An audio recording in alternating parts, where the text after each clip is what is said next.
Hello everyone, welcome back to the channel. तो अब start करने जा रहा हूँ नया chapter that is principles of management और किस चैप्टर बुक का बिजनेस स्टडीज क्लास 12th का चैप्टर 2 जो हमारा है। ठीक है, तो चलो करते हैं स्टार्ट बच्चा। तो हम बात करते हैं प्रिंसिपल्स ऑफ मैनेजमेंट। किसकी बात करते हैं? Principles of management. चलो, तो होता क्या है बच्चा, देखो हमारे पास ना दो चीजें हैं। एक तो प्रिंसिपल्स है हमारे, क्या है? एक तो प्रिंसिपल्स है, दूसरी चीज है वैल्यूज। दूसरी चीज क्या है? वैल्यूज। तो बात करते तो बच्चा देखो, जब मैं बात करता हूँ प्रिंसिपल्स की, तो प्रिंसिपल्स किसी को चीज को लेके ना सिर्फ गाइडलाइंस होती है ना। जनरल गाइडलाइंस, यानी जनरल गाइडलाइंस कैसे होगी कि बच्चा आपको कोई काम करना है तो किस तरीके से करना है। भाई आप यहाँ से आपको जब जाना है तो सही चीज तरीके से जाना है। तो किसी भी काम करने को आपको जो गाइडलाइंस दी जाती है वो प्रिंसिपल्स हो सकते हैं। ठीक है, लेकिन बच्चा वैल्यूज क्या है? वैल्यूज मेरा कोई ये नहीं है, पर्सनल बिलीफ होती है लोगों की। क्या होती है? पर्सनल बिलीफ बोल सकते हो, या जिस सोसाइटी में आप रहते हो उस सोसाइटी के नॉर्म्स भी हो सकते हैं ना। आप किसके में, या तो ये किसी के फेवर में हो सकते हैं, या किसी चीज के अगेंस्ट में हो सकते हैं, या किसी चीज के अगेंस्ट में हो सकते हैं। बहुत सिंपल सी बात है। मुझे लगता है ये बहुत सिंपल सी बात है कि भाई प्रिंसिपल्स का मतलब क्या है? जनरल गाइडलाइंस हो गई। ये सिर्फ सर हमें गाइडलाइंस होती है, और ये मेरे पास पर्सनल बिलीफ होते हैं या सोसाइटी के नॉर्म्स हो सकते हैं। जैसे जनरल गाइडलाइन किसी काम को करने के, जैसे वो अपने डायलॉग को सुना है, सिद्धांत मोहब्बते में जो गाना कि भाई हमारा तो सिद्धांत, तो कुछ ऐसे ही, मुझे याद भी नहीं है, आपको याद होगा अच्छे से। ठीक है, तो अमिताभ बच्चन जिस डायलॉग को बोलते हैं, तो बेसिकली क्या है ना, ये जनरल गाइडलाइंस है सिर्फ किसी भी चीज को करने के लिए या किसी भी डिसीजन को लेने के लिए आप इनको यूज कर सकते हैं। लेकिन जो ये है जो वैल्यूज है वो पर्सनल बिलीफ है। और मैं आपको बता दूं बच्चे, यहाँ पे तो कोई मोरल वो है नहीं, लेकिन यहाँ पे हमेशा मोरल कॉनेक्शन, मोरल बातें हमेशा ध्यान रखनी है कि भाई मोरल, हमेशा मॉरल चीजें आएंगी कि करते हुए हमें अच्छी चीजें करनी है, कोई गलत काम नहीं करना है। लेकिन जब मैं यहाँ पे वैल्यूज हमेशा मोरली जस्टिफाई होनी चाहिए, और यहाँ हमेशा जो डिसीजन लिया जाएगा वो साइंटिफिकली डिसीजन लिया जाएगा। साइंटिफिक डिसीजन का मतलब क्या होता है बच्चा? देखो, साइंटिफिक डिसीजन का मतलब होता है कि आपको चीजें किस तरीके से करनी है ना। तो साइंटिफिक डिसीजन का मतलब क्या हो जाएगा कि भाई हमको जो भी चीजें या जो भी सोसाइटी में चीजें जो भी हम करने वाले हैं, वो एक तो एक पैटर्न में करने वाले हैं और एक सही तरीके से सोच समझ के चीजों को करने वाले हैं। ऐसा नहीं कि जो किसी ने कह दिया तो मान लिया। ठीक है, तो बात समझ में आ गई दोनों में कि भाई प्रिंसिपल्स होती है गाइडलाइंस, वैल्यूज होती है हमारी पर्सनल बिलीफ। यहाँ पे मोरली सही होनी चाहिए आप लोग, और यहाँ पे जो डिसीजंस लिए जाएंगे वो साइंटिफिकली लिए जाते हैं। ऐसे ही डिसीजन नहीं लिए जाते। जो प्रिंसिपल्स बनते हैं वो ऑब्जर्वेशन के थ्रू बनते हैं। किसके थ्रू? ऑब्जर्वेशन के थ्रू बनते हैं। और जो ये वैल्यूज बनेंगी, ये हमारे रहने सहने के, क्योंकि हो सकता है हमारी वैल्यूज अलग हो, सोसाइटी की वैल्यूज अलग हो। हर सोसाइटी की वैल्यूज अलग अलग हो सकती है। किसी सोसाइटी में हो सकता है वेजिटेरियन अलाउ करे, किसी में ना करे, सॉरी नॉन वेज अलाउ करे, और किसी में नॉन वेज को अलाउ ना करते हो। आपकी फैमिली में भी यही हो सकता है। तो वो आपकी फैमिली की वैल्यूज है। प्रिंसिपल्स क्या होंगे? भाई प्रिंसिपल्स हो सकता है कोई अपने मान तो कोई चीजें जो आपने डिसीजन लेने में आपको हेल्प की जाती है। जैसे आपके पापा जब वो डिसीजन लेते हैं तो वो देखते हैं कि भाई कहीं गलत ना हो जाए किसी के साथ में, या कुछ ऐसी चीज ना हो जाए, तो उनका प्रिंसिपल है कि भाई वो गलत नहीं करना चाहते। ठीक है, तो अब हम बात करते हैं बेसिकली प्रिंसिपल ऑफ मैनेजमेंट क्या है फिर। आओ देखते हैं प्रिंसिपल ऑफ मैनेजमेंट क्या है। तो अगर मैं बात करूं बच्चा किसकी, प्रिंसिपल्स ऑफ मैनेजमेंट की,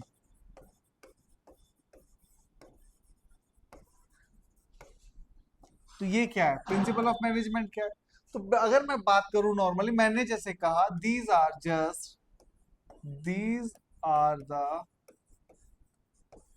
broad and general guidelines, general guidelines that serve basis for किसके लिए? Managerial decisions.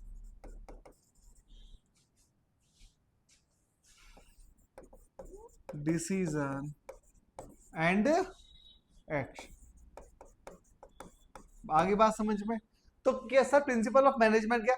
तो बच्चा ये क्या है? सिर्फ जनरल गाइडलाइंस है। क्या है ये? जनरल गाइडलाइंस है किसी भी डिसीजन को लेने के लिए, यानी आप इनको यूज कर सकते हो किसी डिसीजन में।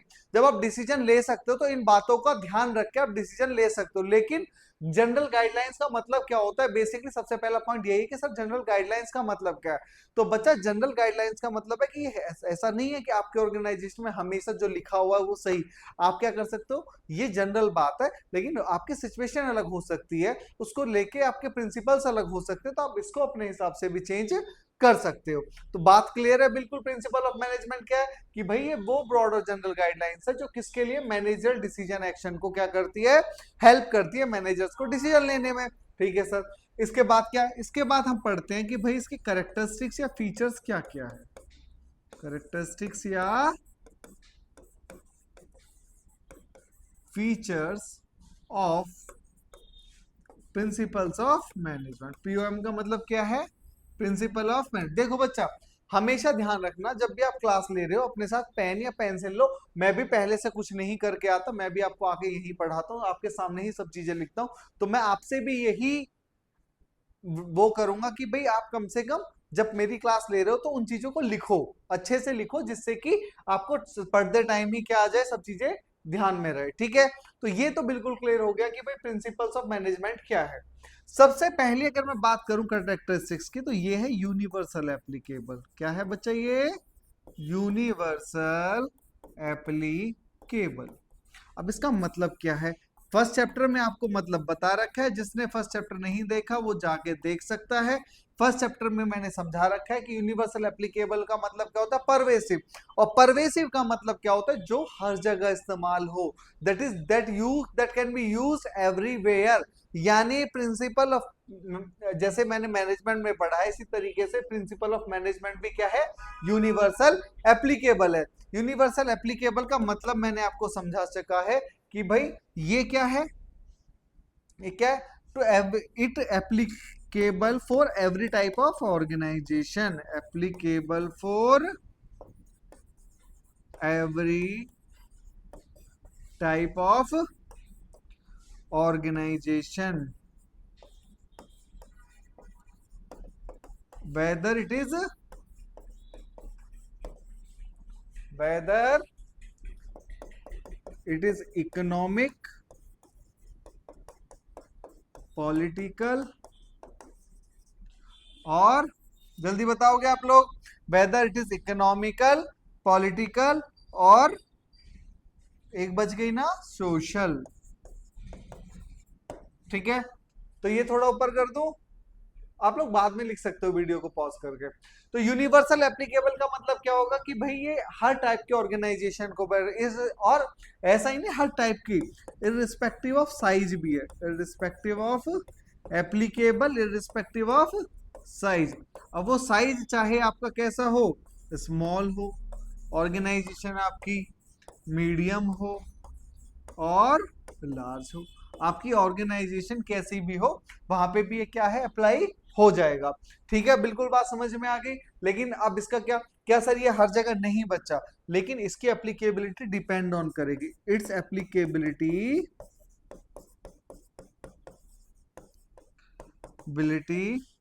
Depend on multiple factors, depend on multiple factors. Multiple factors का मतलब क्या होता है? Will depend on multiple factors such as nature of business. जैसे क्या है? Nature of business, nature of business. अब नेचर ऑफ बिजनेस क्या हो सकता है? हो सकता है आपके पास क्या हो? मैन्युफैक्चरिंग यूनिट हो। क्या हो? मैन्युफैक्चरिंग यूनिट हो। आपके पास सर्विस ऑर्गेनाइजेशन हो या ट्रेडिंग हो। तो जिस पे डिपेंड, तो ये इस बात पे डिपेंड करेगा कि भाई आपका तो यूनिवर्सल एप्लीकेबल अच्छा बच्चा, जैसे देखा है आपने, मैंने अलग अलग पॉइंट्स आपको क्यों लिख के दिखाए? क्योंकि बच्चा देखो, ये यूनिवर्सल एप्लीकेबल मान लो 2 मार्क्स में आ जाए, तो फिर आपको इसी तरीके से एक्सप्लेन करना पड़ता है जैसे मैंने। इतना अगर आप एक्सप्लेन करके आ जाते हो तो आपको हर कोई 2 मार्क्स तो देगा ही देगा इस बात पे, ठीक है। तो मैं आपको जो भी चीजें लिखवा रहा हूँ ना, ये कंसिडर करके लिखवा रहा हूँ कि भाई एटलीस्ट जब आपको लैंग्वेज पता हो कि अपने क्या लैंग्वेज आपको वहां पे यूज करनी है ऑन द एग्जामिनेशन, तो आप इस लैंग्वेज को एग्जामिनेशन में भी यूज कर सकते हो। दूसरी चीज, क्योंकि मैं लिखवा क्यों रहा हूँ, जिससे कि आप भी लिखो, क्योंकि लिखने से चीजें क्या होंगी ना बच्चा, आपको जल्दी ग्रैब होंगी। क्योंकि बिजनेस स्टडीज एक बहुत बड़ा चैप्टर, थ्योरेटिकल चैप्टर है कि उसमें 2 चीजें ध्यान रखनी है। एक तो हमें क्या करना है, थ्योरी पढ़नी है। दूसरा हमें क्या पढ़ना है इसमें, आपको पता है थ्योरी के साथ साथ हमें इसमें प्रैक्टिकली भी करना है, क्योंकि हमें केस स्टडीज भी सॉल्व करनी है। अभी जब आपके चैप्टर्स खत्म हो जाएंगे तो उसके बाद हम केस स्टडीज की भी वीडियो आपके लिए लेके आएंगे, जिसमें हम आपको सिखाएंगे कि कैसे केस स्टडीज को सॉल्व किया जाता है, कैसे उसको आंसर दिया जाता है। मिनिमम मैं कहता हूँ कि हर टाइप ऑफ केस स्टडीज में आपको क्या कराने वाला हूँ, सॉल्व कराने वाला हूँ। ठीक है, ये बात समझ में आ गई? ठीक है सर, ये बिल्कुल ठीक है। चलो आगे चलें। तो सेकंड क्या है सर, फिर सेकंड कैरेक्टरिस्टिक्स की मैं बात करूं बच्चा, तो वो है जनरल गाइडलाइंस। जनरल गाइडलाइंस, ठीक है। सॉरी, जनरल गाइडलाइंस का मतलब क्या? तो ये तो मैंने आपको पहले ही बताया था जब मैंने प्रिंसिपल ऑफ मैनेजमेंट की आपको डेफिनेशन बताई है, याद है ना आपको? तो जो डेफिनेशन बताई मैंने वहीं पे बताया था कि these are just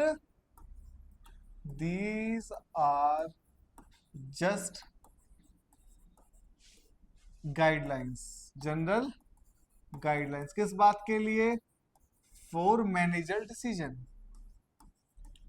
for managerial decision. ये बात तो आपको समझ में आ गई होगी कि सर यहाँ ये बात तो बिल्कुल समझ में आ गई कि भाई these are just guidelines for the managerial decision. ये बात तो आपने बताई थी। These are not the readymade solutions, are not just readymade solution for any managerial problem, है ना। ये किसी भी प्रॉब्लम का क्या है, पक्का सोल्यूशन नहीं है। ये ऐसा नहीं है कि भाई ये किसी भी प्रॉब्लम को क्या कर सकता है, सॉल्व कर सकता है, ठीक है। लेकिन अब इसकी जरूरत क्या, तो मैं लिखूंगा, ठीक है। तो फिर इसकी जरूरत क्या, तो हम लिखेंगे yes, the significance of the significance of management cannot be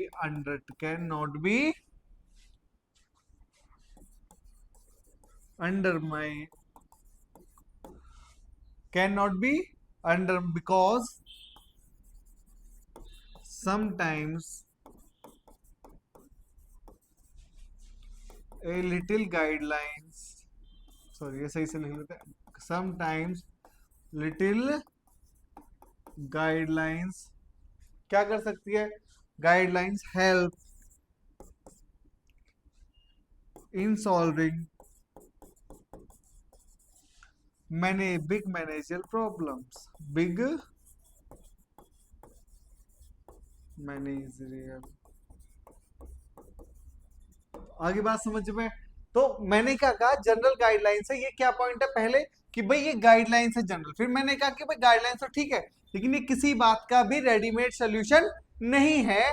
और ये जो मैनेजमेंट है हम इसको अंडर, बिकॉज क्योंकि भाई sometimes little guidelines help in solving big manager problems, कि भाई छोटी सब कई बारी बड़ी से बड़ी चीज है, छोटी से छोटी चीज बड़ी से बड़ी प्रॉब्लम को क्या कर देती है, सॉल्व कर देती है। ठीक है, बात समझ में आ गई जनरल गाइडलाइंस वाली?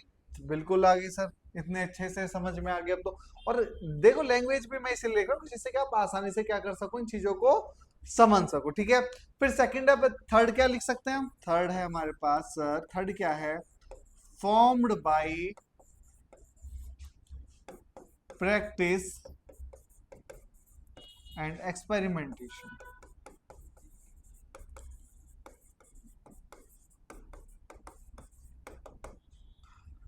Form by practice and experimentation. अब इसका मतलब क्या है form by practice and experimentation का? पहली बात तो ये बच्चा आप ये समझो कि भाई कोई भी प्रिंसिपल ऑफ मैनेजमेंट को ऐसे ही नहीं बना दिया गया जैसे साइंस के, आपको याद है साइंस के जो भी प्रिंसिपल्स आपने पढ़े हैं, लॉज आपने पढ़े हैं, वो कैसे पढ़े? पहले उनको कहीं ना कहीं क्या किया गया, अप्लाई किया गया है, उस एप्लीकेशन के बाद ही तो उनको रूल्स बनाए गए। इसी तरीके से ये जो भी आप एक्सपेरिमेंट है, जो भी प्रिंसिपल्स आप पढ़ने वाले हो, ये किसने बनाए? ये मैनेजरियल एक्सपर्ट्स ने बनाए। किसने बनाए है? मैनेजर एक्सपर्ट्स ने बनाई है। और उन्होंने कैसे बनाया? तो मैं लिख सकता हूं these are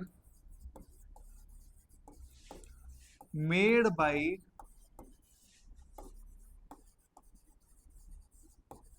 manager experts by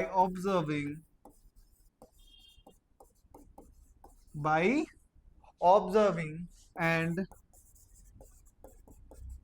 practicing in the organization। ठीक है, तो ये किसने बनाए बच्चा? ये मैनेजर एक्सपर्ट ने बनाए। और कैसे बनाए हैं? ऑब्जर्व करके। और इसका ऑब्जर्व करके एक बेस्ट एग्जांपल अगर मैं आपको दूं, जैसे प्रिंसिपल ऑफ ऑर्डर आप पढ़ोगे, अभी क्या पढ़ोगे? Principle of order. इसको एग्जांपल में आप यूज सकते हो। तो प्रिंसिपल ऑफ ऑर्डर किसने दिया? हेनरी फ्योल ने दिया है। किसने दिया है बच्चा? हेनरी फ्योल ने दिया है। और ये क्या सिखाता है कि भाई अगर हर चीज अपनी जगह पे, everything and every person is in the perfect place, then the resources will be used efficiently। इसका मतलब क्या है कि भाई प्रिंसिपल ऑफ ऑर्डर ये कहता है कि भाई अगर हर चीज सही जगह पे है, अपनी जगह पे, तो एक तो इससे कंफ्यूजन क्रिएट नहीं होगा। और दूसरा क्या हो सकता है? वो तो उसने कहां से किया? उसने पहले जिस ऑर्गेनाइजेशन में वो वर्क कर रहा था, वहां पे उसको क्या किया? अप्लाई किया। और जब अप्लाई के बाद उसको रिजल्ट मिले, तब उसने ये बात बोली कि भाई प्रिंसिपल ऑफ ऑर्डर हमेशा ऑर्गेनाइजेशन के साथ क्या कर सकता है? काम कर सकता है। ये बात बिल्कुल समझ में आ गई? बिल्कुल समझ में आ गई। कोई प्रॉब्लम? बिल्कुल नहीं। चलो सर, तो फोर्थ है बच्चा, फिर हम बात करते हैं फ्लेक्सिबल। ये क्या है? फ्लेक्सिबल। अब फ्लेक्सिबल का मतलब क्या? देखो, साइंस के जो लॉज आपने पढ़े हैं, जैसे आपने पढ़ा होगा लॉ ऑफ ग्रेविटी, या फिर आपने पढ़ा है लॉ ऑफ मोशन, तो क्या आप लॉ ऑफ मोशन को चेंज करोगे? लॉ ऑफ इनर्शिया को आप चेंज करोगे? जो उसने कह दिया कह दिया। तो इसका मतलब, तो क्या आप जो प्रिंसिपल ऑफ मैनेजमेंट, ये ऐसे नहीं, हम लिखेंगे these principles are not rigid as science principles. Science principles, ये बात समझ में आ गई कि भाई ये प्रिंसिपल्स इतने रिजिड नहीं है जैसे साइंस के प्रिंसिपल है। हम लिख सकते हैं कि भाई these are just, these principle can be modified by managers according to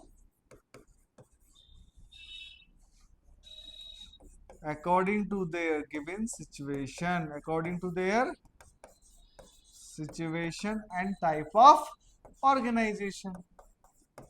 हाँ या ना? Type of organization. इसका बेस्ट एग्जांपल क्या है? इसका बेस्ट एग्जांपल क्या है? इसका बेस्ट एग्जांपल है सेंट्रलाइजेशन एंड डिसेंट्रलाइजेशन। आप क्या लिख सकते हो एग्जांपल में? Centralization and decentralization. क्यों? ऐसा क्यों बच्चे, जल्दी बताओ। देखो, समझो, सेंट्रलाइजेशन डिसेंट्रलाइजेशन का मतलब क्या होता है। देखो, सेंट्रलाइजेशन कहाँ पे एप्लीकेबल है? अगर आपका ऑर्गेनाइजेशन छोटी है और अभी आप छोटे लेवल पे काम कर रहे हो, तो कहीं ना कहीं आप सेंट्रलाइजेशन की तरफ जा सकते हो। लेकिन अगर आप छोटे लेवल पे काम नहीं कर रहे, आपको बड़े, तो आपको फिर डिसेंट्रलाइजेशन ज्यादा करना पड़ेगा, जिससे कि आप क्या कर सके, क्योंकि आप हर चीज पे तो फोकस नहीं कर सकते, तो जिससे जो इंपॉर्टेंट चीज है आप उन पे क्या कर सको, फोकस कर सको। ठीक है, ये बात समझ में आ गई? ठीक, बिल्कुल क्लियर नहीं बात? बिल्कुल सही बात है। फोर्थ हो गया। इसके बाद आपके पास आता है फिफ्थ प्रिंसिपल। जो फिफ्थ प्रिंसिपल का नाम है वो है मैनली बिहेवियर।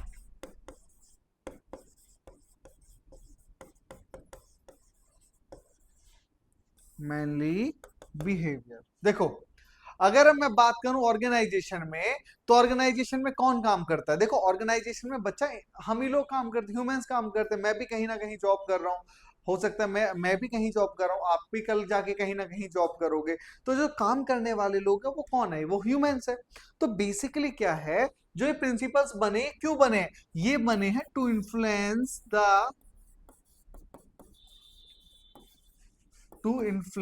बिहेवियर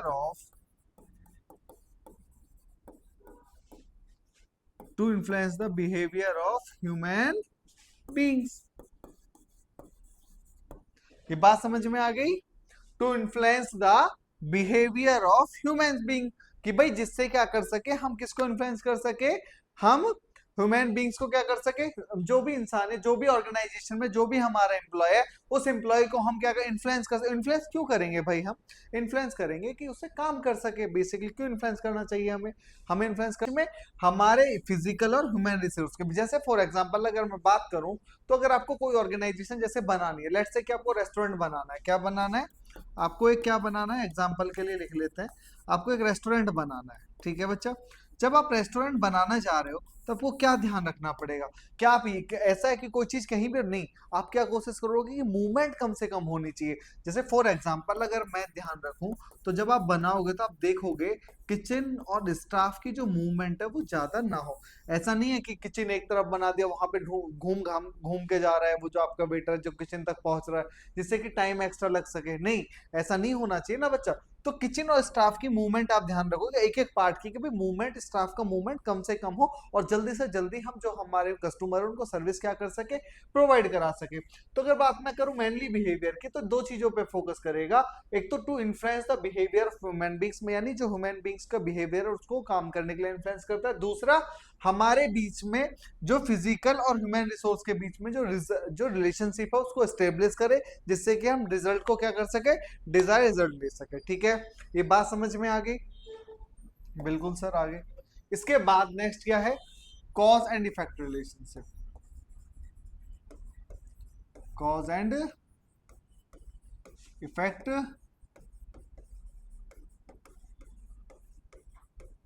रिलेशनशिप, ये आपका 6 है ना, कॉज एंड इफेक्ट रिलेशनशिप। तो बच्चा अगर मैं कॉज एंड इफेक्ट रिलेशनशिप की बात करूं तो क्या होगा? देखो कॉज एंड इफेक्ट रिलेशनशिप होता क्या है? बेसिकली पर्टिकुलर कोई चीज होती है, उसका एक हम पे इफेक्ट आता है। जैसे फॉर एग्जांपल अगर मैं आपकी बात करूं, मान लो आप बीमार हो गए। अब आप बीमार हो गए तो इसका इफेक्ट क्या होगा कि आप अपनी स्टडीज पे ध्यान नहीं दे पा रहे हो। अब स्टडीज पे ध्यान नहीं दिया तो इस बात का इफेक्ट कहाँ होगा? इस बात का इफेक्ट आपके एग्जाम के रिजल्ट पे पड़ सकता है। हाँ या ना? अब आप YouTube की क्लास ना देखने की बजाय, मेरी क्लास ना देखने की बजाय, आप लोग YouTube के शॉर्ट्स देख रहे हो, तो इसका इफेक्ट क्या होगा? आप पढ़ोगे नहीं, और जब पढ़ोगे नहीं तो फिर आपको कैसे पता लगेगा आंसर राइटिंग कैसे करनी है? और जब आंसर राइटिंग अच्छे से नहीं करोगे तो इसका मतलब क्या होगा? फाइनली एग्जाम में अच्छे मार्क्स आएंगे? नहीं आएंगे, है ना? तो हर चीज के पीछे कॉज और इफेक्ट का रिलेशनशिप होता है। तो ये क्या करता है, जो प्रिंसिपल ऑफ मैनेजमेंट है, ये क्या करेगा बच्चों? मैनेजर को गाइड करेगा। क्या करेगा? गाइड करेगा। क्या गाइड करेगा? जिससे कि वो बेस्ट चीजें ले सके, यानी कोई बेस्ट वे आउट निकाल सके किसी भी काम को करने का तरीका। ठीक है, ठीक है, जिससे कि उसके जो रिसोर्सेस है वो सही तरीके से क्या हो जाए, यूज हो जाए। ठीक है, ये बात समझ में आ गई कॉज एंड इफेक्ट रिलेशनशिप की? बिल्कुल। इसमें लिखाने की जरूरत है? नहीं सर, कुछ तो हम भी तो कुछ करें, आप ही सब कुछ लिख के दे दोगे तो ये बहुत अच्छी बात है ना? आप लोग खुद भी तो लिखना चाहोगे कुछ ना कुछ, कि सर कुछ हमारे लिए भी छोड़ो। इसी के बाद बचा लास्ट है कंटिंजेंट।